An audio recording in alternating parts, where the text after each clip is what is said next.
Utemeljitev Komisije za nagrade in priznanja Društva slovenskih književnih prevajalcev glede izbora Lare Unuk za nagrajenko Radojke Vrančič za leto 2020. Lara Unuk že desetletja prevaja iz nove in stare grščine ter poljščine.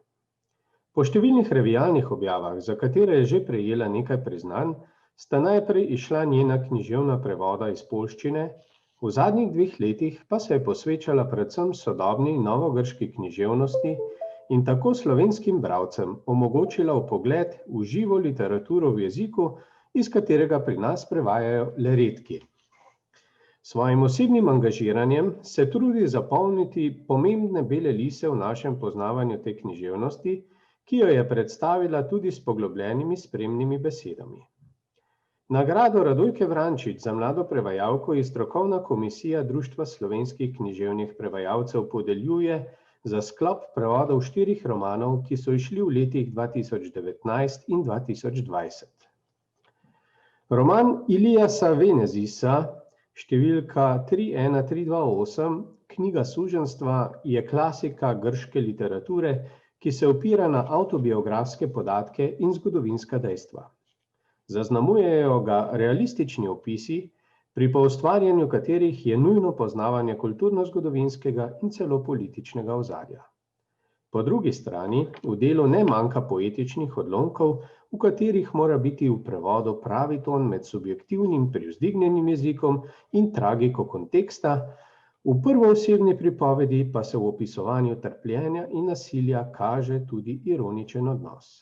Vse te plati izvirnega dela je Lara Unuk tenkočutno prenesla v slovenščino.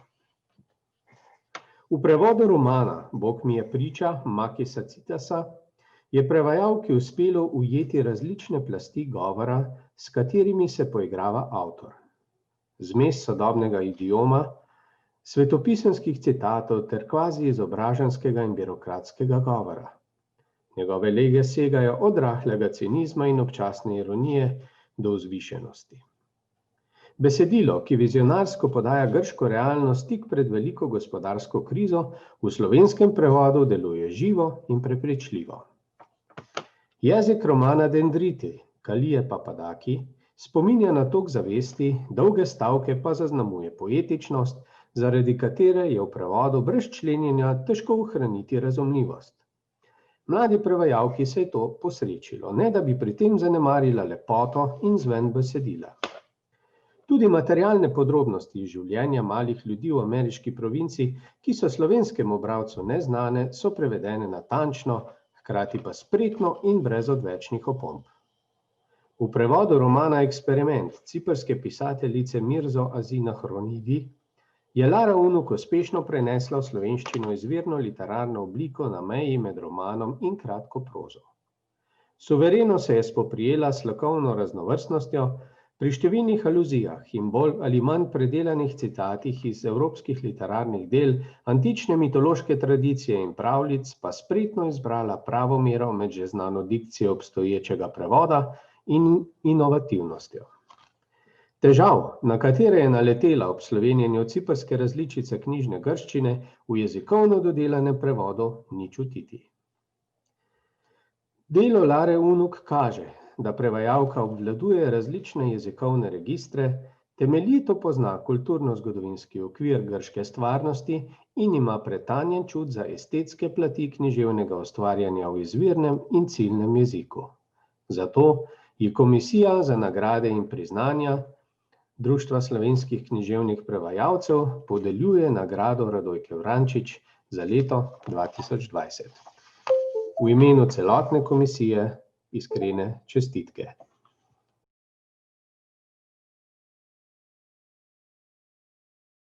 Lepo pozdravljena, Lara, lepo pozdrav v Grčijo. Lep pozdrav tudi Soluna. Da predstavim na kratko, Lara Unuk je v otroštvu več let živela na Poljskem, kjer se je naučila poljščine. Leta 2014 je diplomirala iz klasične filologije, smer grški jezik in književnost, ter primerjalne književnosti in literarne teorije. Isto leto je zaključila vzporedni diplomski študij latinščine in primerjalnega indoevropskega jezikoslovja ter se vpisala na doktorski študij novogrške književnosti.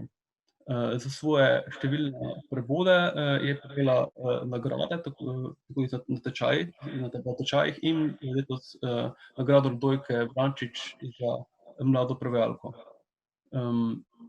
Če začneva, torej, tvoj jezik, v bistvu, začel se s svojimi prevodami iz poljščine. Kako to, da si se odločila potem, da boš prevajala iz grščine? Pač jaz sem študirala staro grščino, zaradi tega, ker sem se kot otrok že začela zanimati za stare, izumrle jezike. In v Ljubljani je bil pač največji približek, ko bi rekla, edini mrtvi jezik, ki se ga da študirati, je pač grščina, no in seveda latinščina, ki je pač nekako novejša, to me ni tako zanimalo. In tako sem prišla, in v bistvu z novo grščino sem se spoznala pa prek študija stare grščine pravzaprav, najprej v okviru obveznega lektorata, potem sem začela hoditi na štipendije v Grčijo, z jezikom sem se vse globlje spoznavala, hkrati sem začela brati knjige in je to nekako čist organsko sledilo iz mojega študija. Zato, ker pač sem se vedno zanimala tudi za literaturo, študirala literaturo in sem se spoznala tudi vse sorte literarnimi biseri, kako naj rečem, ki sem si jih pač želela predstaviti tudi pač slovenskemu občinstvu. Super. Zanimivo.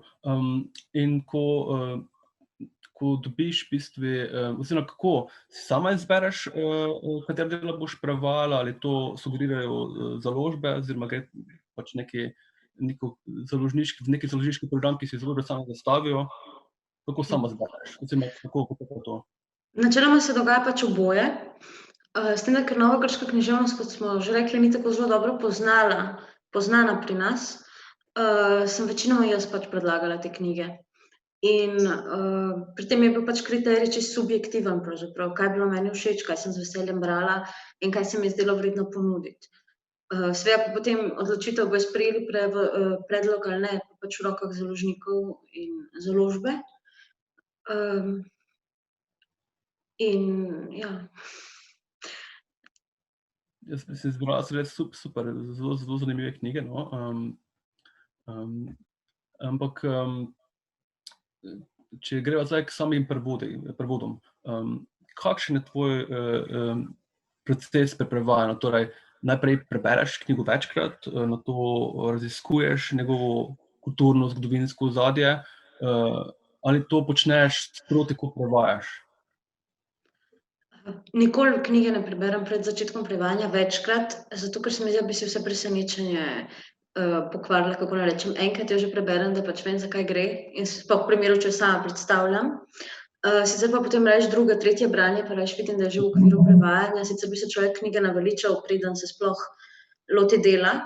Mogoče ena taka izjema je bil Elias Venezis, pač ravno zato, ker je to kljub vsemu tema mojega doktorata in sem ga zelo dobro poznala, še preden sem se lotila prevajanja. Moram pa reči, da je to ena specifična knjiga, ki vsakič, ko jo berem, me enako pretrese in zato mi v tem primeru ni bilo moteče. Zdaj, kar se tiče raziskovanja kulturnega ozadja in vsega tega, običajno mislim, da kar tekom prevajanja, ko se srečam s kakšnim problemom, se potem bolj poglobim v kontekst tega pač problema in bolj tekom prevajanja, sploh pri sodobnih avtorjih, ker v resnici ponavadi kulturno ozadje, recimo enega sodobnega grškega romana spet ni tako zelo drugačno, da se ne bi mogel lotiti prevajanja, ne da ga dobro preštudiraš pred začetkom, a ne. Zdaj, mogoče, če je bilo kaj bolj eksotičnega ali pa če je bilo kaj bolj zgodovinskega, bi imela drug pristop. Se pravi, tukaj Elias Venezis tu ne more biti zdaj kriterij, ker sem se pač že prej z njim ukvarjala.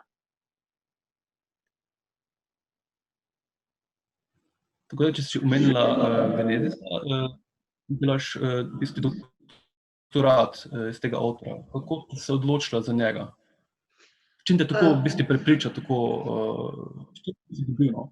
Ja, v bistvu sem še kot dodiplomska študentka, sem bila na študijski izmenjavi v Atenah in ta roman je bil eden izmed obravnavanih del na nekem od predavanj.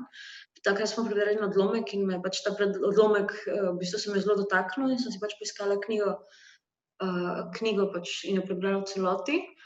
Zanimivo mi je bilo tudi, ker sem odraščala ob poljski literaturi, brala sem Hano Kralj in njene reportaže in tako dalje. In mi je bila pravzaprav taboriščna literatura tudi že od nekdaj blizu, no, kako lahko rečejo, te taboriščna literatura blizu, ker gre pa za zelo grozljivo, pravzaprav, kako rečem, tematiko, usmeritev literarno in tako dalje. Ampak in so me zafascinirale v bistvu te podobnosti, ki sem jih zaznala ravno med rusko, poljsko in pa to konkretno taborišne izkušnje in pa načinom upovedovanja te taborišne izkušnje. Zelo so se mi zdaj zanimive ene sorodnosti, čeprav gre za drugo časovno obdobje in za povsem drugo geografsko lokacijo in se v kontekstu grške književnosti ne govori o taboriščni literaturi načeloma. Sem pač jaz našla neke slogovne, recimo, podobnosti, pač potrebo potem, da se zamolči na eni strani, potrebo potem, da se prikaže vso brutalno realnost po drugi strani. In pa ta stil, recimo, to iskanje po eni strani preprostega izraza, ki naj bi, kot pravi pač Venezi v svojem uvodu, pravi, da je v bistvu hotel v tej knjigi da je hotel prenesti izkušnjo mesa, izkušnjo krvi, nekaj v tem stilu, no, da to ne gre za duhovne izkušnje, ampak preprosto za telesno trpljenje, ki ga skuša pač skozi preprost, čist stil pravzaprav prenesti. Tako da to je mene pritegnilo v tej knjigi v bistvu. In pa seveda vsa ta ironija in lirični odlomki, ki pač iz knjige naredijo mojstrovino. To so pa ti lirični pesmi. V teh zelo kratkih povedih oziroma zelo realističnih deluje enostavno magično. Se spomnim tistega v dom, kako pada sneg in on prenese pač te molitve. Se vprašam, na kak način bodo molitve se povzpele po snegu. Da se mi zdi res čudovito napisana knjiga. Ravno ta zmes, se mi zdi zmes tega sarkazma, pravzaprav pa lirike po eni strani in pa teh povsem preprostih, grobih opisov, pa tudi opisov psiholoških stanj, neka posebna realističnost je v tem pravzaprav. Vse prispeva k doživetju tega trenutka bolj živemu. Ja, in zdaj se v doktoratu se ukvarjaš samo s tem romanom ali z celim opusom? Ne, moj doktorat je pač umeščanje tega romana v kontekst taboriščne literature evropske. Tako. Ja. Super. Dokazujem, da je neke vrste predhodnik pač. Ja, res je, da deluje kot predhodnik, čeprav pač, ko ga bereš, če ne bi poznal nekega zgodovinskega ozadja, oziroma da veš, da se dogaja 1922, bi lahko rekel, da bereš pač roman, ki se dogaja v času druge svetovne vojne. Tudi res z tega vidika je res univerzalen. In definitivno en najboljših, ki sem jaz tudi bral, sam sem kar nekaj te taboriščne literature prebral in se strinjam, da je to res štrli ven med ostalimi romani. Zdaj sem imela tega klasika, torej, kako pa je z sodobnimi literati oziroma sodobnimi literarnimi deli? Ker komisija je izpostavila, da nekako zapolnjuješ z svojim prevajanjem neke bele lise pri nas v poznavanju tega književnosti. Kakšen je položaj sodobne grške književnosti v drugih državah, recimo, se bolj prevaja neke druge države kot pri nas, recimo, ne? Kaj meniš glede tega? Ja, najprej bi rada povedala, da sicer specialistka iz te teme nisem, tako pač povedala en svojem občutenju, a ne. Sigurno se recimo v balkanskih državah poleg nas veliko več prevaja. Recimo v srbščino se zelo hitro in veliko prevaja grška literatura. Potem drug primer, ki jo malo bolj poznam, je poljski. Tam obstaja recimo neka cela knjižna zbirka, ki se imenuje Grecke klimate, torej grška klima recimo, ki je pač posvečena prevajanju grške literature, sodobne predvsem. Recimo, ravno lani ste šli dve isti knjigi, ko ste pri nas išli, Dendritika in Papadaki, in pa Kako sem ubila svojo najboljšo prijateljico, ki pri nas je šla v prevodu Clarise Jovanović, Emily, ime avtorice mi je tehi pošlo. Bi pa rekla, generalno sigurno ni ena od najbolj prevajanih evropskih književnosti, zato tudi njena dela nekako niso del tega zahodnega kanona, z izjemami seveda, kot je Kazantzakis, ki pa je solidno preveden tudi v slovenščino. In pa oba Nobelovca, seveda Seferis in Elitis. Tu se mi zdi zanimivo, da pri nas še nimamo v bistvu zbranih del ne enega, ne drugega in se nista tako zelo tako zelo prevajala, kot bi mogoče kdo pričakoval. Enako Kavafis. Kavafis je seveda preveden recimo v angleščino v 3 variantah vsaj jaz poznam 3 variante osebno. Glede sodobnejših avtorjev pa tako, no, ti, ki dobijo mogoče književno nagrado EU in to, se jih bolj prevaja.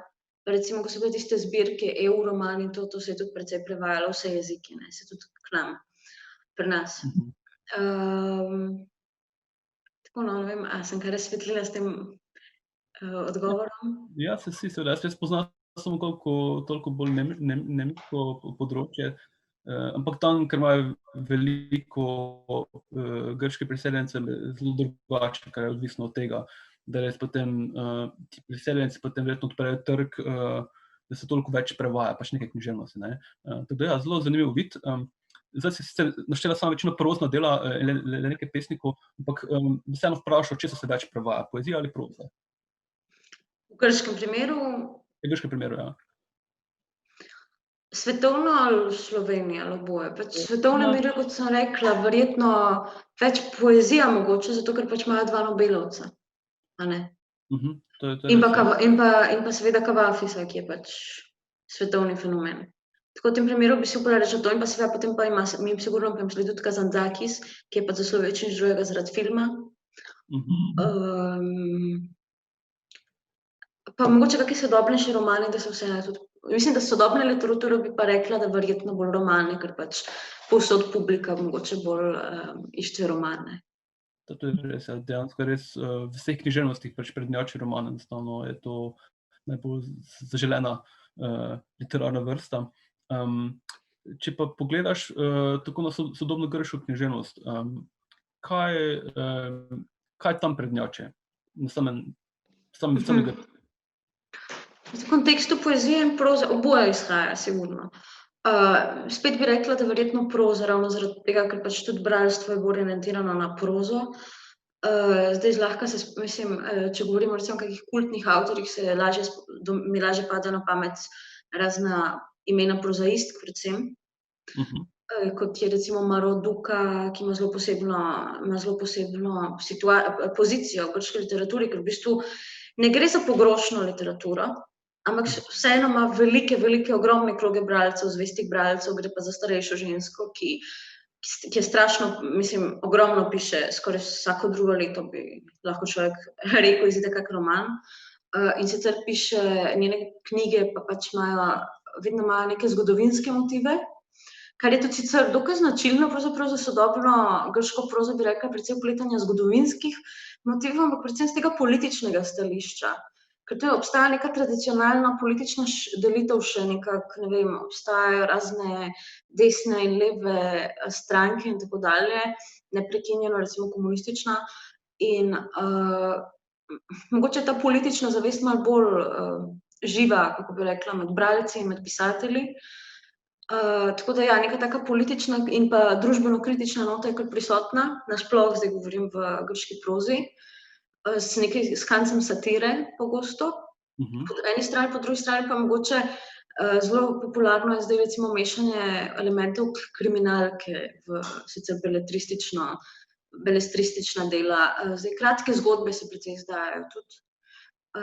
Potem znanstveno fantastiko sem zdaj videla 2 zanimiva avtorja, ena je bila ena antiutopija, druga je pa ena znanstveno-fantastično delo, ki se dogaja na Prespanskem jezeru, in sicer delno v Grčiji, delno v Makedoniji, in zdaj 3. del trilogije bo verjetno v Albaniji, ker gre pač za Tromejo.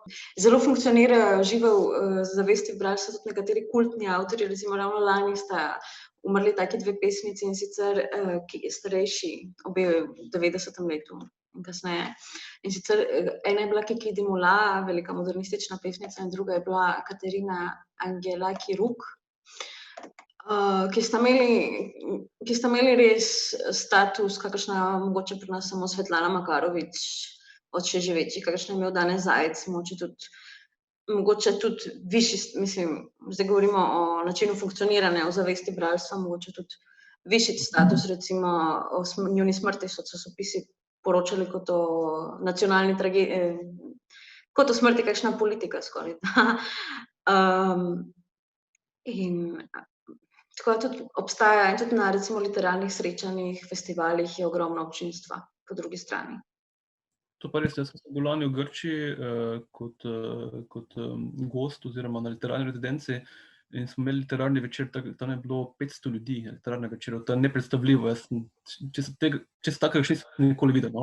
In res ljudje niso prišli zaradi koncerta, ki je bil po samem branju, ampak so takrat dejansko ljudje odhajali, ko so začeli koncert, prišli, ampak res prišli so poslušati pesnike. In zdi se mi, da imajo tudi neki zelo spoštljiv odnos do samih literatov, torej veliko jim če kdo ustvarja, res spoštljiv način, res nekaj takega nisem srečal nikjer. Že nasploh do humanizma samega ima precej bolj spoštljiv odnos, kot je to sicer, kot recimo pri nas. Pa moram reči, da tudi jaz sama sem bila presenečena, sem šla na literarne dogodke, ki so jih organizirale majhne, neznane založbe, ali pa recimo sem šla na literarni večer, kjer pa so predstavljali neke mlado skupino nadrealistov in to je bilo nabito polno ljudi v bistvu, ki so sedeli od začetka do konca in res poslušali branje in recitacije. To je zelo vredno. Jaz si omenila, v bistvu, kako deluje proza in poezija, se mi zdi, da vseeno poezija tam izstopa, po drugi strani pa ta proces proze se dejansko res sam način pisanja vklapa v sodobni literarni tok, kar se tiče svetovne književnosti, ker ta nek kriminalni vzorci tega žanra in neke distopije so zadnje čase res popularni, ko vidimo knjige, ki so nagrajene, oziroma se uvrščajo na neke sezname mednarodnih nagrad od Bookera, mednarodnega Bookera in tako naprej. Tudi so na nemške književnosti, nemške knjižne nagrade, so ravno zelo zastopana ta dela. Zdaj pa, če bi pa prešla mogoče na značilnosti jezika, ker zdaj, ko se prevajala Citasa in ta roman Bog me priča in roman Eksperimenti od Mirto Azira Hruntit, imata oba zelo različne plasti jezika, torej od nekega pogovornega jezika do nekega birokratskega jezika, oziroma govorim za Bog me priča, in neko zvišeno izrazje iz cerkve. Se ti zdi, oziroma bi mi lahko povedala, kdaj je vdrl pogovorni jezik v grško prozo, ali sploh grško književnost, ker recimo pri nas je Andrej Skubic s svojimi prevodi iz škotske književnosti, torej Kelmana in Velša, potem z lastnim pisanjem prinesel pač to neko prenovitev, kajti prej smo imeli avtore, ki so romane, ki so jih pisali, so bili v knjižnem jeziku, imeli so pa tako posejane znotraj teksta nekatere narečne značilnosti in izraze, tako da samo popestrili jezik romana. Recimo Diana Pungašič, ki se je pogovarjal z prevajalko iz slovaščine, ona mi je rekla, da ta vdor oziroma pogovornega jezika se v slovaški književnosti dogaja komaj zdaj. In zaradi tega me zanima, kako je v grščini te prevedene romane. No, to sta v bistvu dve malo ločeni vprašanji, skoraj da, ni tako. Ja. Zdaj, kar se tiče vdora pogovornega jezika, je situacija precej drugačna. Zato, ker se ob koncu pač starega sistema, ob koncu, moram razumeti, grška tradicija je pa zelo stara, a ne? In vedno, vsaka generacija znova, še dan danes, se šola, se uči tudi recimo odrašča, kako bi rekla, ob starogrški književnosti, kar je bilo v preteklosti si predstavljam še močnejše. Zato v bistvu je prišlo na začetku prejšnjega stoletja in še malo prej, konec 19. Je prišlo med Grki do neke take opozicije dveh variant jezika.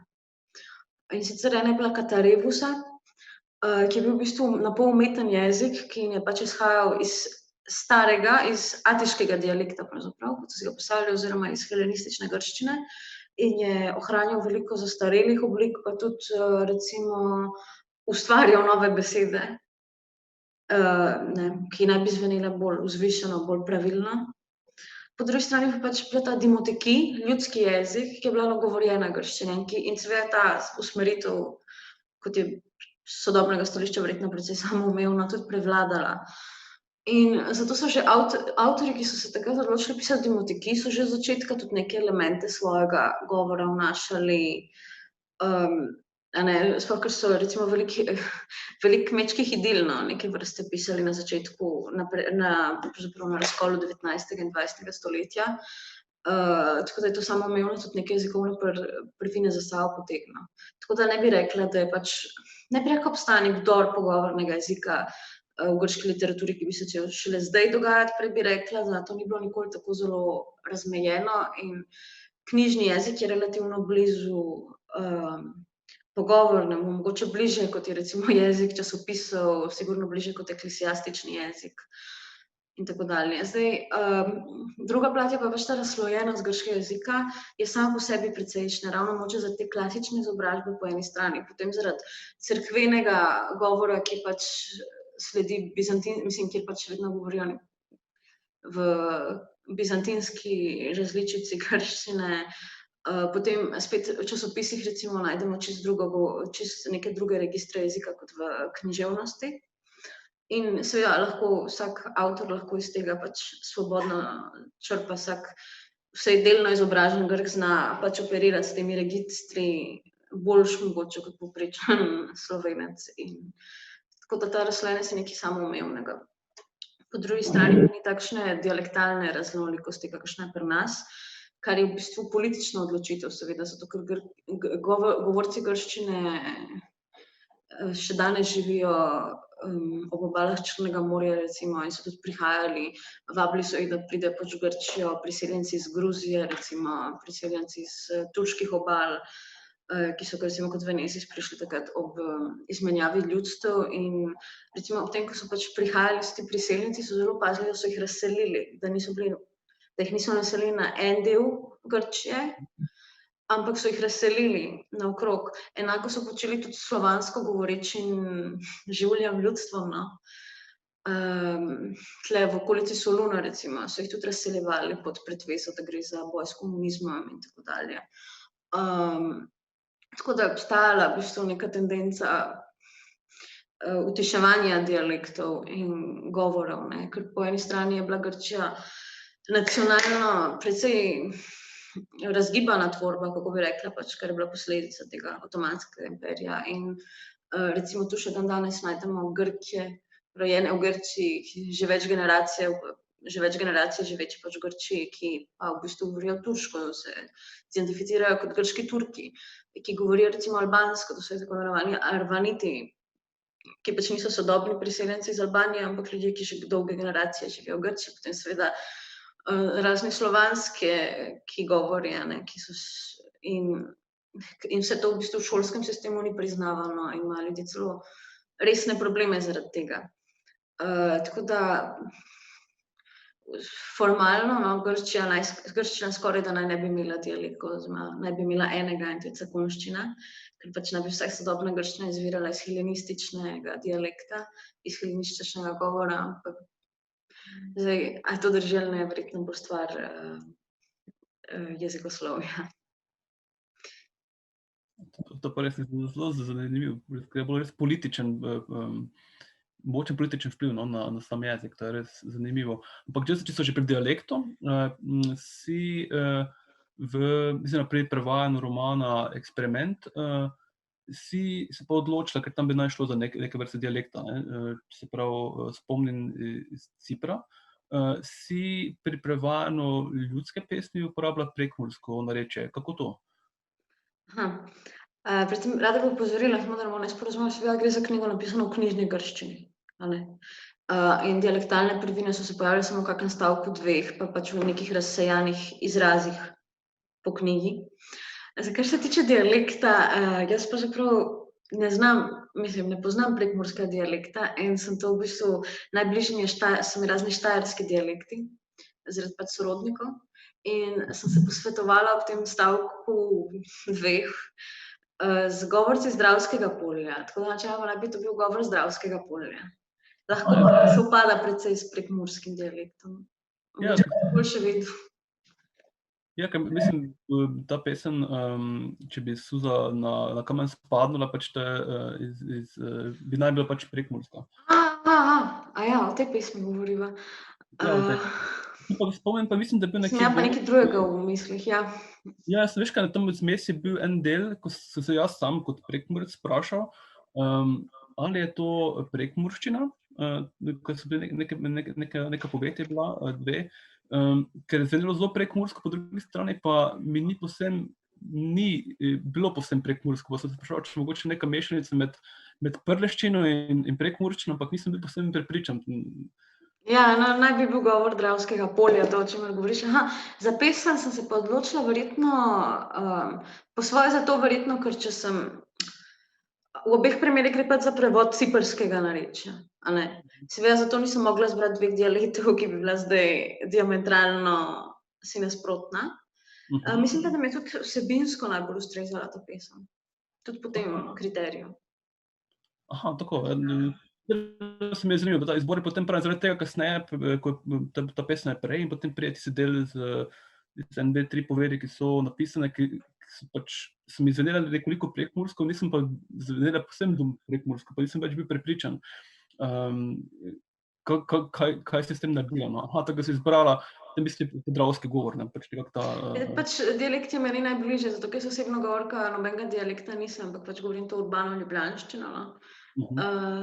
In ja, v bistvu pa tudi mogoče zato, ker sem hotela nekaj, kar bi mogoče, kaj pa vem, primerjavi s knjižno, pač izborno, no, različico zvedeno, mogoče malo bolj, kaj pa vem, starejše, bolj starinsko, mogoče pa gre tudi za mojo osebno pač preference, ker so mi lepši štajerski, prekmurski in tako dalje dialekti kot gorenjski in dolenjski. Super izbira, mogoče me je to napeljalo, pač ta izbor te pesmi in potem ostalo, ker je nekoliko zvenelo prekmursko, ampak ne povsem, sem se morala te vprašati, pač, ne, kako da se to odločilo, ampak ja. Mislim, da pri pesmi je tudi vsebinsko bila, no, odločitev. Ja, vsekakor, ja. Torej, da preideva iz tega dialektalnega dela na same prevode,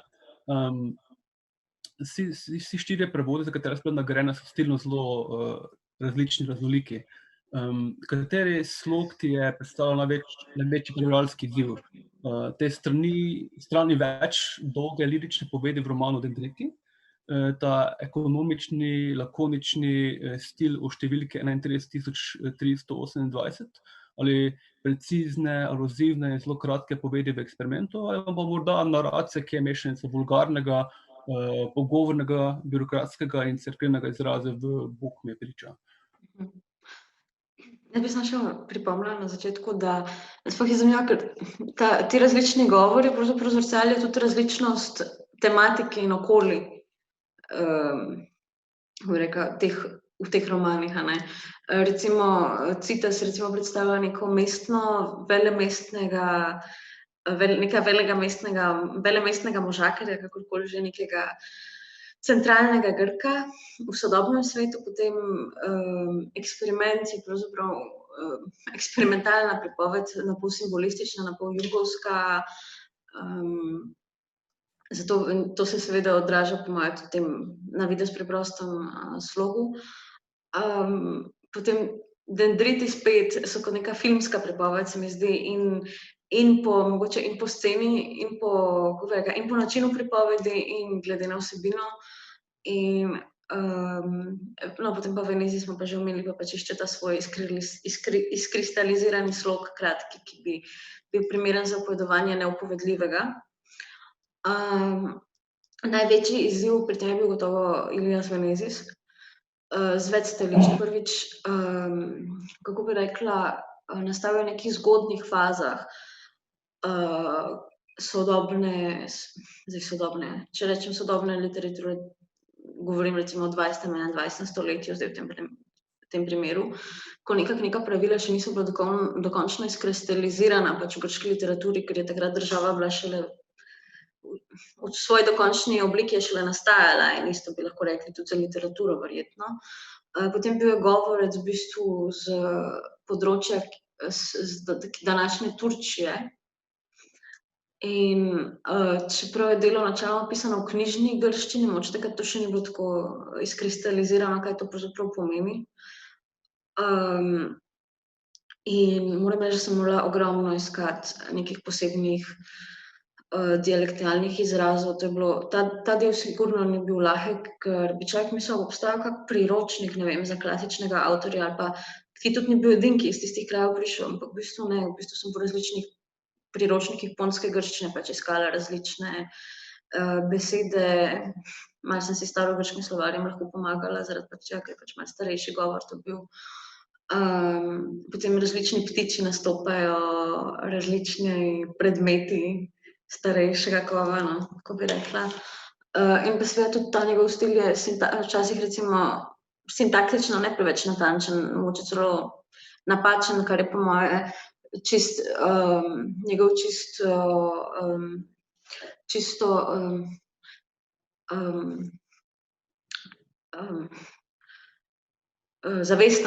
zavesten poseg. Pa so te, odsekani stavki, odsekane misli, no, kako bi rekla, neka nenatančnost v izrazu, ampak v bistvu namerna. Mislim, da je bil z tega stališča najtežji roman. Zanimivo, jaz ko sem se spraševal, tudi to mislim, ko sem sestavljal vprašanja, se mi zdelo, da mogoče dobila ravno za ta roman, ker se mi zdelo, da res najbolj nekako išče ravnovesje med poetičnim in predvsem pač nekim jasnim, preciznim, pa tudi ironičnim izrazom. Tako da to res mogoče se mi zdelo, da je to zelo težko ujeti. Čeprav oni dolgi stavki, dolge povedi, dendriti so pač poglave zase, no, lahko rečem, ker ni enostavno prevesti. To je do neke mere subjektivno. Ker jaz sem sama vedno rada pisala v dolgih stavkih in vedno so bili pri srcu dolgi stavki tudi v literaturi, kako naj rečem. Meni osebno to ni predstavljalo take težave. To je pač ta subjektivnost. To je tudi čuješ Prusta verjetno, pa Hrabala, pač, ki je pisal dolge povedih. No, mene ta roman zelo spominjal na Virginia Woolf, Gospod Dalloway, ampak predvsem pa tudi na francoski novi roman, zaradi predvsem neke filmske tehnike in dolge povedi, tako se mi je zdel res super. Meni se zdi zelo, Dendriti so res perfektno napisan roman, ja. Zelo priporočam branje vsem, ki naj jo spremljajo. Ja, res čudovit roman, niti ne opaziš, da so povedi tako dolge. Jaz, ko sem začel to prvič brati in nisem bil pozoren, ko sem ugotovil, tu se je poved končala na drugi strani, pač še enkrat je to res, tako da ja, res, to je definitivno pisateljski podvig, držati neko jasnost in da se bralec ne izgubi pri branju in obenem pa še večji prevajalski izziv se mi zdi, ko to preneseš nek drugje, to ni samo tako. In če so pri dolgih stavkih, Javier Marias, on res piše neverjetno dolge povedi, on je dejal, da prevajalec privilegiran pisatelj, ki ima možnost v svojem jeziku na novo napisati mojstrovino. Medtem ko pa pesnik Enrique Díaz Canedo meni, da je prevajanje vedno neko žrtvovanje, da gre za žrtvovanje, vendar se ne bi smelo žrtvovati nič bistvenega, esencialnega. Kako ti gledaš na prevajanje? Kakšne kompromise si primorana sprejeti pri svojem prevajalskem delu? No, jaz, če bi dojemala prevajanje kot žrtvovanje, se verjetno z njim ne bi ukvarjala. Jaz to vidim pač kot priliko, da se z nekim delom spoznajo ljudje, ki se sicer ne bi mogli. Mislim, vsako delo na nek način si moraš prizadevati ravno. To, kar moraš žrtvovati, je mogoče lasten, recimo, neke vrste lasten stil, kako bi rekla, lastna osebnost, pač prevajalec bi za mene moral biti kot neke vrste posoda nekaj literarnega dela, kaj ne rečem. Načeloma bi pač si moraš prizadevati, da bi delo funkcioniralo v jeziku, v katerega prevajaš, in če to dosežeš, mislim, da pravzaprav ni nič izgubljenega. Ker v končni fazi je človeška misel tukaj sorodna, tudi izven mej neke države in jezika. Zdaj, mogoče je drugače, gre za kako zelo, zelo eksperimentalno poezijo ali prozo, to se pogosto tudi ne prevaja, a ne. Če kdo gradi res samo na zvenu jezika. Pa tudi to bi se tudi to je verjetno mogoče prenesti na nek drug način. Je pa res, da to vedno dobro, sploh za poezijo, mogoče, da obstaja tudi več prevodov in si lahko vsak bralec najde tistega, ki se mu zdi, da je to bistveno, kar si omenil, boljše prenesel. Ja, saj res, mislim, definitivno, če en tako delo, pač, če grem na prozo, ne, je Finnegans Wake, oziroma Finneganovo bdenje od Jamesa Joycea, ki mislim, da skoraj ni prevedeno. Če se prav spomnim, sem bral enkrat nemški prevod, ampak to je res neprevedljivo, ne. Res gre za totalno eksperimentalno prozo, ki je res težko prenesti, ne, to, da tudi vsebuje nekaj besed slovenščine in drugih jezikov, ne, tako da se strinjam. Recimo, Vladimir Nabokov je bil zelo kritičen do prevoda Elegina Onegina. In zaradi tega se je potem lotil še enkrat prevajati to delo, in za kar je potreboval 15 let. In za prevod sam in 1400 strani opomb. Kako se ti odločiš, oziroma kdaj se odločiš za opombo v delo, ki ga prevajaš? Jaz sem sicer dokaj minimalna, bi rekla zase, no, vsaj poskušam biti z opombami in pač napišem opombo res, če se mi zdi nekaj potrebno za razumevanje dogajanja, ali pa če vedem, mogoče je pač bralec originala ta podatek imel na razpolago, medtem ko slovenski bralec najverjetneje ga ne bo imel. V tem primeru bolj drugačna zgodba pri prevajanju antičnih tekstov, tam je že nekako navada je drugačna, kako bi rekla, zato ker običajno namen takih prevodov ni samo, da bo pač da bo nekaj smisel literarni užitek bralcu, ampak marsikdo jih prebira tudi zaradi svojih nekih raziskovalnih, filozofskih, kakršnihkoli že namenov. In zato je tam običajno pač več opomb, mogoče tudi zato, ker teksti niso jasno razumljivi, branja so lahko dvoumna, a ne.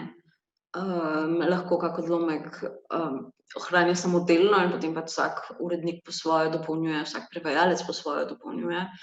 Tako da tam se ponavadi več komentira in tudi recimo v naši izdaji Homerskih imanj je komentarjev kar dosti, ker smo se pač prizadevali za neko presečišče med literarnim in pa bolj znanstvenim prevodom izdajo. Zanimiv vidik. Je pa tudi zanimivo, če se pogleda roman Dendriti, da pa so tvoje opombe, torej prevajalske, in obenem še opombe avtorice. Potem se odločiš za manj opomb, če ima avtorica veliko opomb, ali kako salomiraš med tem, če imaš pač to pred sabo, no, da če ima kar nekaj opomb. Če ima avtor nekaj opomb, se ti za svoje še lažje odločiš po svoje, ker očitno se njemu zdi primerno pojasnjevati bralcu, o čem točno govori, na kaj se nanaša, in potem tudi Venezis ima svoje lastne opombe celo. Prevode iz turščine in tako dalje. Tudi to je bila ena težava, ko smo pregovorila pač prevajanja Eliasa Venezisa, pravzaprav mi je tiste delno znanje turščine, ki ga pač pa imam, mi je tudi pomagalo. Kar nekaj turških izrazov, no. Ja, in prikritih in direktno citatnih, ki jih tudi ne razloži, recimo. Pa res, ja, se spomnim, da kar tako, vse se čez čas navadiš, pa niti ne opaziš, ko enkrat padeš v knjigo, ampak je kar nekaj teh turškega. Ko si rekel Nabokov, sem se še spomnila, da me pa ne preseneča, če je Nabokov pač opremil knjigo izdajo s tako veliko opombami, ker si avtor tudi krasnih kritičnih tekstov, a ne. Napol pesniških, napol kritičnih, posebno branje. Ja, on je bil res odličen poznavalec literature. Škoda, da nimam prevedeno v slovenščino njegova predavanja o ruski književnosti in prav tako o svetovni. To je res en neverjeten pogled na književnost. Zelo natančno, no. Ampak to zelo subjektiven v bistvu, ne. Ja, to pa res, ja, zelo subjektiven pogled. Ampak na nek način tudi pogled nekega genija na književnost. Sicer bi bil zelo samovšečen vmes, ampak dobro, ampak res je bil genij, no. Je pa smešno, ko vidiš, mislim, smešno, ni mogoče pravi izraz, neverjetno bi rekel, no, res neverjetno, ko vidiš, da prevajal je Onegina 15 let in je napisal 1300 strani opomb, ki za 4-krat presegajo samo temo. Jaz vem, da se spomnim, da sem bral to v nemščini, obstaja nemška izdaja samo teh opomb. Je nekaj več kot 1300 strani, je išlo pred par leti nazaj, 2009. In zaradi tega tudi v nemščini nastal nov prevod Onegina, ki ga zdaj vsi pripričani, da je to najboljši prevod, ravno zaradi opomb, ki jih je Nabokov pač prispeval k tej knjigi. To se mi zdi en tako zelo zanimiv vidik. Čeprav pač v ameriški literaturi oziroma angleški pač je naletel kar na kritiko, da se nekateri niso zdele umestne te opombe in njegova navodila, kako in kaj, in predvsem kritika pač prejšnjega prevoda. Je pa se on v bistvu odločil, ko je prevajal Onegina za prevod v prozi, torej ne v verzo, torej brez rim in brez tega ritma, to je poudarek na vsebino. Kaj se tebi zdi, komu daješ ti poudarek, oziroma kako to pri poeziji početi? Se balansirati med obema ali zakaj se ti odločaš? Jaz bi rekla, to predvsem, da je to dilema, da je to predvsem dilema, ki se pojavlja pri teh starejših in pa epskih delih, bi rekla. In mislim, se v tem primeru se bolj nagibam k stališču Nabokova tudi sama, ker smo vsi prepogosto videli že, kako se kakšno genialno delo na račun verza in rime preprosto zmasakriralo. Mislim pa, da optimalno pa bi bilo, če bi pač obstajalo več variant. Ena bi pač bolj dobesedno ohranjala vse te simboliko in pomene originala in podobe in metafore in vse to, in druga mogoče ritmično podobo. Zanima me to vprašati, že ravno, ker smo ravno lani, je šla zbirka slovenskih himen, v kateri sem se odločila, ko sem se odločila za prevajanje, da bom himno Demetri in pa himno Hermesu prevedla v prostem verzu. Ravno zaradi tega, ker recimo ta ritmizacija, starogrška ritmizacija pravzaprav potekala po nekem nam tujem načinu. Mi smo vajeni bolj klasičnega prešernovskega stila z zelo stalnim ritmom, stalno dolžino verza, dobro, dolžina verza je stalna, ampak zelo stalnim ritmom, medtem ko grški heksameter je dokaj fleksibilen z tega stališča. Da ne govorim o tem, da pač je bil tam takrat v tistih časih je bil to nek naraven način izraza in so z njim zelo spretno operirali in je bil tudi bralcu zelo blizu. Ni imel tega potujitvenega efekta, kot mislim, da bi ga lahko imel danes. In ker so pač obe pesmi sta zelo, ena je bolj komična, druga je pač bolj močna po takem lepem podobju in po psiholoških prikazih, se mi zdi, da bi v sodobnem času nekako boljše funkcionirali v prostem verzu. Zato, ker nam je bližji, zato, ker dejansko sodobna poezija je večinoma napisana v prostem verzu in je to način, kako smo se navadili brati in dojemati pesmi. Res pa je, da recimo, če pa gre za kakšne, res je pravzaprav, da se spet pojavlja neka moda, da malo menjavam temo in grem nazaj bolj na liriko, se spet prihaja v modo ritmizirana in rimana poezija, ki sicer pretežno, kakor sem videla, ostaja neka bolj taka preprosta, nalašč preprosta verjetno, bolj take rimanke, kako bi rekla. Je pa zelo zavesten poseg. In v tem primeru pa na to gledam drugače spet. Ker če je to zelo zavestna izbira avtorja, recimo, ki piše v 20. in 21. stoletju, potem je to spet običajno, bi tudi avtor sam rajš videl, da to spoštuješ in temu slediš. In seveda pač potem naloga od prevajalca je, da poskusi pomen in pa pač ritem in rimo čim boljše ohraniti v tem primeru. Tako da, če pa gre za kakšne bolj klasične avtorje, ki pač pri njih kljub vsemu ni šlo do te mere za izbiro, ampak za neko naravno danost, naravno danost ni najboljši izraz, ampak za neko samoumevnost, pa mislim, da lahko funkcionira oboje in pač prevod v prostem verzu ali prozi in prevod ritmiziran. In najboljše je, če lahko obstajata oba, eden od drugega mogoče. Odvisno, se pravi, mislim, da je to problem predvsem pri epiki, ki so res zelo dolga, ki so neke vrste romani v prozi, v verzu, no. In mi smo romane pač manj vajeni brati v verzu. Da rečeš, da gre pri grškem ritmu bolj za neki naraven, ne deluje tako umeten, kot recimo pač pri nas. Zelo je fleksibilen v resnici. Mi ga pa predvsem, težko bi se to v slovenskem dojemanju verza pač preneslo, mislim, kako bi to rekla. Ja, koncept verze je drug. V bistvu nas je precej klasicističen skoraj, da. To je res, ja. Je pa zanimivo, da si rekla, da se vrača da se vrača zvočnost, ritmiziranost, tudi rime, ne, da se mi zdi, da tudi pri nas se to dogaja vedno bolj, oziroma vsaj pri Ani Golob, pri zadnji zbirki se opaža, da gre v neko večjo zvočnost, pa tudi se mi zdi, da drugi avtorji sledijo temu. Po drugi strani pa se mi zdi, da ko sem bil lani v Grčiji, da je tam modno, da so pesniške zbirke konceptualne.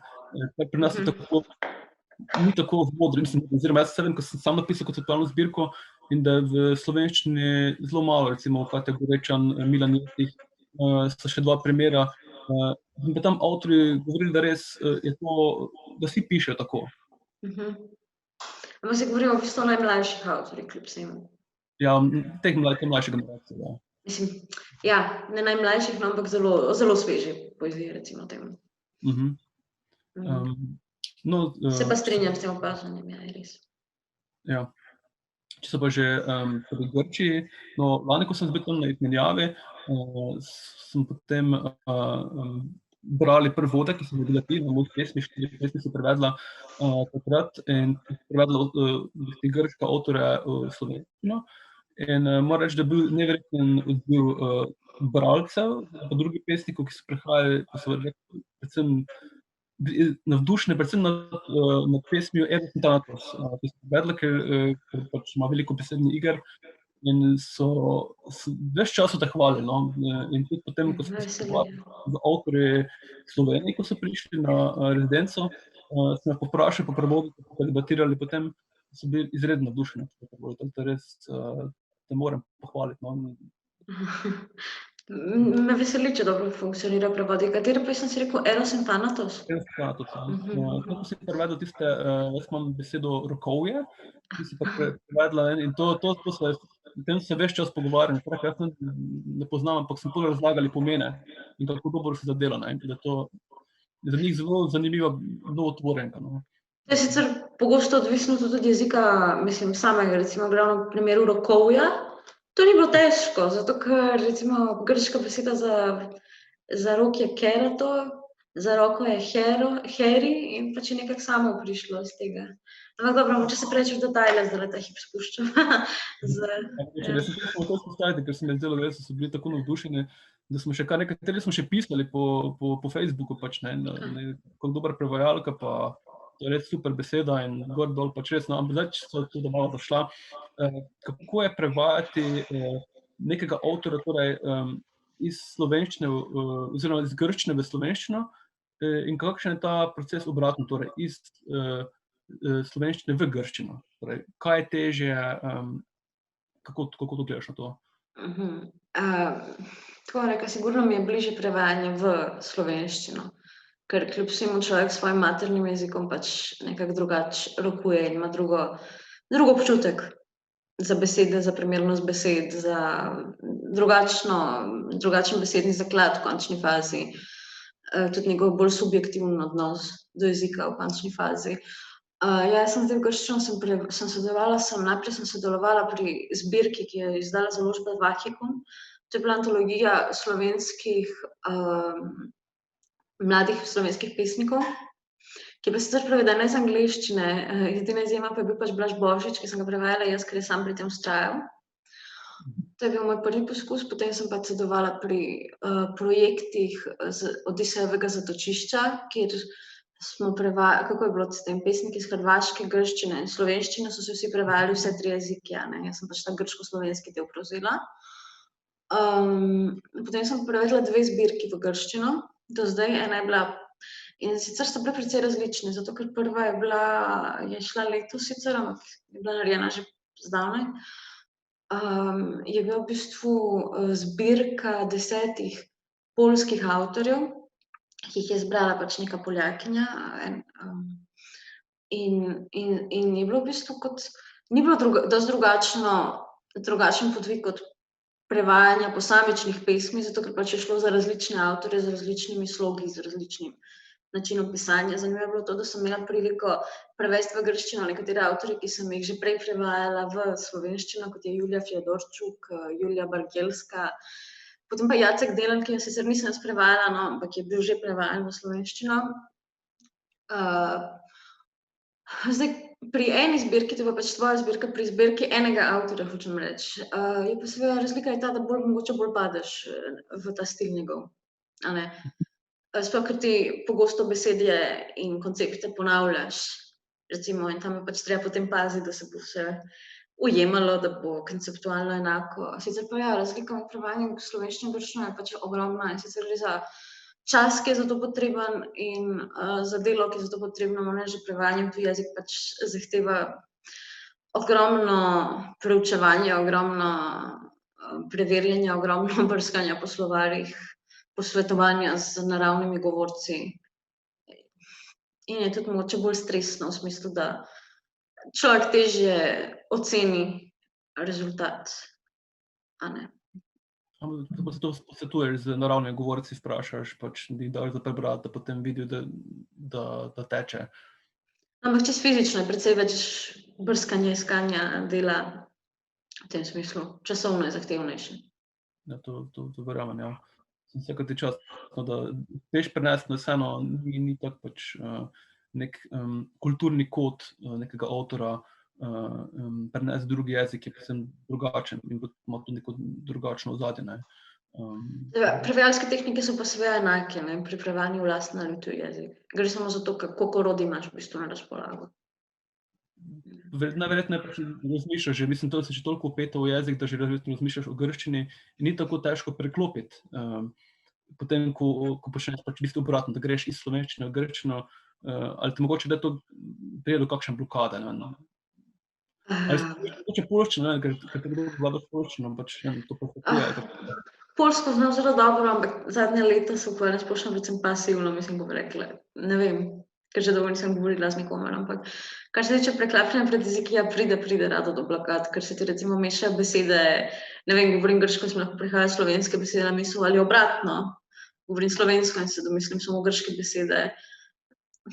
Kot pri večini ljudje, ki pač živijo dolgo v drugi državi in funkcionirajo v drugem jeziku, bi rekla. Ampak kljub vsemu razmišljanje in govor v nekem jeziku in pa prevajanje v njega, literature ni povsem isto. Kljub vsemu v vsakdanjem življenju je neko besedišče, ki ga potrebuješ precej bolj omejeno. Ja, vsekakor. Se strinjam, no. Zdaj, če preideva, komisija je še izpostavila v svoji utemeljitvi, da pišeš izredno poglobljene spremne besede. Torej, če se prav spomnim, si prispela 2 za roman Dendriti in za roman številka 31382. Kako kdaj si sploh odločiš za spremno besedo, ali je to povezano z založbo, ki ti sugerira, da moraš napisati spremno besedo, ali izbiraš, da napišeš spremno besedo k knjigi, kjer je avtor blizu in da dobro poznaš, kako počneš. To je v bistvu izbira, v bistvu je odvisno od založbe. Jaz vedno z veseljem prispevam tudi spremno, če si jo pač želijo. Tako ja, to je v bistvu koncept urednika pač običajno. Ni pa problem napisati, ker v končni fazi, kot sem rekla, sem se s knjigami tudi teoretično ukvarjala in mi je v veselje napisati. Jaz sem zelo, brez spremne besede so res poglobljene, zajameš tako ta nek zgodovinski vidik, neke zgodovinske silnice, kulturni, sociološki vidik in potem sam stil besedila, pregled avtorja, njegove življenje. Kaj meniš, kaj mora imeti dobra spremna beseda, oziroma kaj bi ti rekla, da mora vsebovati dobra spremna beseda? Po svoje gre za dokaj subjektivno zadevo spet. Jaz mislim, da po svoje pač vsak spremno napiše, kar se mu zdi, da bi rad povedal. Zato, ker spremno ima 2 funkcije po svoje. Tako sigurno ne škodi neko ozadje, zgodovinsko, kulturno, kjer je to potrebno. Veliko ljudi tudi išče kakšne informacije o avtorju v spremni besedi, tako da to dvoje sigurno dobro, če vsebuje, je pa tudi neke vrste dialog z bralcem, bi rekla. Pogosto recimo prebereš kako knjigo, pa ti še ni čisto jasno, kaj si o njej misliš, bi še moral malo razmisliti, pa se mi zdaj pa prebereš še spremno besedo, da vidiš še tuj pogled na to knjigo, vse jaz tako počnem, recimo. Tako mislim, ta funkcija v bistvu spremne besede po svoje. Po eni strani informacije, pa pač neke vrste, ozadje, po drugi strani pa pač neke vrste dialog z bralcem. Z drugimi bralci, ker on še pazi tudi pisati spremne besede in tudi prevajalec sta oba v prvi vrsti bralca. Zdaj se, katera knjiga pa ti je najljubša, oziroma v katere prevajanje si najbolj uživala? Lahko rečem, da v Dendritih Kaleba Padaki. Sama ne znam dobro izraziti, zakaj preprosto je mojstrsko napisana. Res ljudje zbuja kar burne odzive, še mislila, gre za neko tematiko, ki nam mogoče ni tako blizu, pač zdaj življenje grških priseljencev v Ameriki ne zveni tako zelo zanimiva tema, kot je pač, ampak dejansko je avtorstvo tako živo prikaže, da postane zanimiva tema in da postane pravzaprav neka univerzalna tema in v ljudeh torej zelo različne odzive, različni liki vzbujajo. To je zanimivo, recimo pri tej knjigi. In sploh, pač na vsak način sem najbolj uživala v prevajanju Dendritov, in mi je mogoče najbolj pri srcu, poleg Venezisa še in himn Demetrij. Jaz sem se pogovarjal potem tudi z eno grško pesnico, z Leno Kalegri, ki je tudi ravno v tem romanu je rekel, da je zelo popularen ta roman in da ga pač ne gre samo to, ker je popularen, ampak da res velja za vrhunsko delo. In da zelo bran in res občuduje avtorico za ta roman. Tako da se mi zdi pa res zanimivo, da sem bil presenečen, ko sem ga bral, da se pojavi lik oziroma protagonist iz Slovenije, gospa Hočevar, to se mi je zdelo tako presenetljivo, ne bi pričakoval in tudi nekako ni tipičen slovenska, bi rekel, zelo neka ženska, ki je zelo dejavna, agilna, nekako ne bi rekel, da bi izhajala iz slovenske književnosti, če sem tako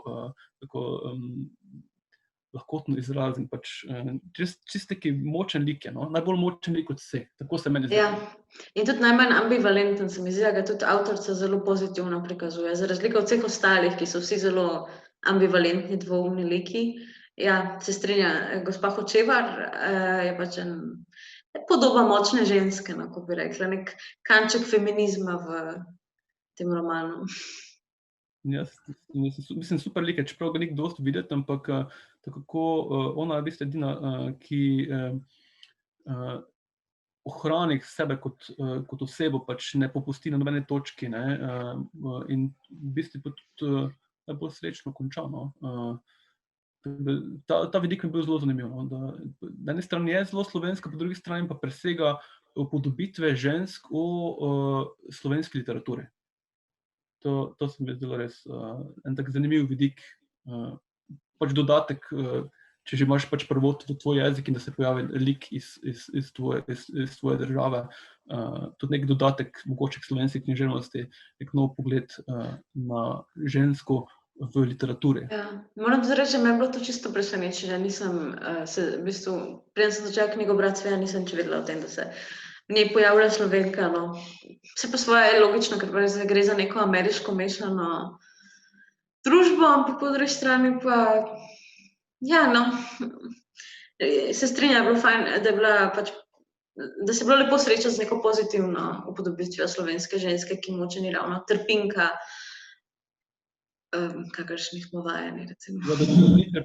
Trpeča mater, ki se povsem preda otrokom in možu in vse, ampak čisto drugačen lik. Da ne bomo preveč o Dendritih, ki si definitivno splača prebrati, ker so odličen roman. Za vse tiste, ki imajo radi Virginia Woolf in novi roman, vsekakor še bolj tekoče napisano in na nek način tudi spominja na kakšen film. Tako da definitivno priporočam. Zelo samo svoje delo, če lahko dodam. Zelo samo svoje delo v bistvu.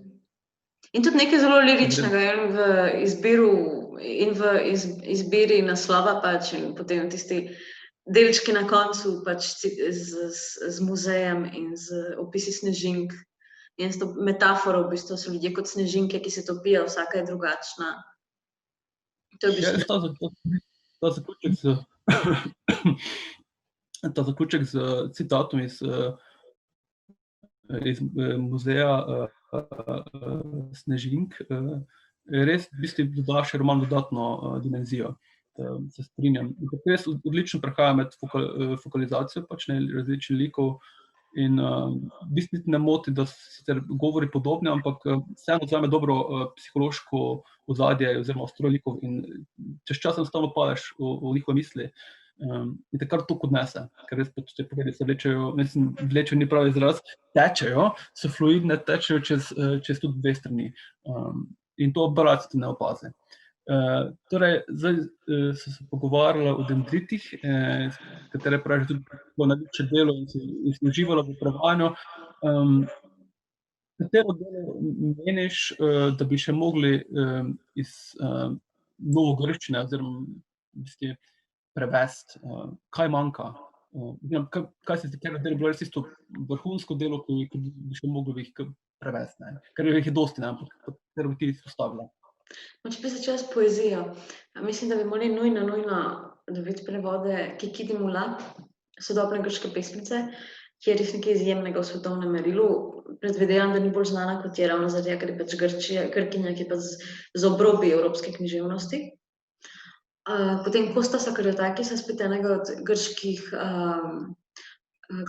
pesniških klasikov, ki sicer ni dolgo živel in ni tako zelo veliko napisal po svoje, ampak je bil v bistvu začetnik cele šole posnemovalcev v Grčiji in je pač res izjemen liričen pesnik. Kar se tiče proze, pa tega res veliko in tako na pamet bi mogoče rekla kak roman Reje Galanaki, ki je tudi predlani prejela nagrado Balkanika za roman, ki opisuje Grčijo po krizi, Grčijo v teh politično razburkanih časih. In če so že da so delali pač to sodobno literaturo, mi imamo kar dosti prevodov, oziroma skoraj vse pokrito, kar se tiče starogrščine, in ti prevajaš iz starogrščine, bi mogoče lahko rekli, da še nam kakšno zelo pomembno delo manjka. In če je katero? To je spet dokaj subjektivno. Recimo, kakšna komična dela mogoče, bolj smo mi, kar se tiče tragedij in tega, mislim, da smo precej pokrili vse, kar je bolj znanega. Mogoče recimo Ezopovo življenje, potem različni epi, tudi helenistični. Sama se posebej zanimam za fragmente komedij, recimo. To bi z veseljem kdaj prevajala, če bo prilika. Pa mogoče pa tudi, mogoče nam pa bolj kot kaj antičnega bi nam manjkalo, mogoče kaj bizantinskega, recimo epo Digenisu, Akritasu, ki je v bistvu en tak, kako bi rekla, en tak ljudski heroj v bistvu, ki se bori s Turki pač. To je cel ep in recimo, da bi ga lahko izpostavila v tem kontekstu. Še kar nekaj, za prevesti. Janič, najlepša hvala za tak kresen pogovor, ker če bo še nadaljevala, pač bo še z veseljem nadaljevala, ampak bo krepko presegla čas. Res hvala za izčrpen pogovor. Hvala tebi za zanimivo vprašanje. In še enkrat čestitke ob prejemu nagrade. Hvala lepa, ja. Lep pozdrav. Adijo.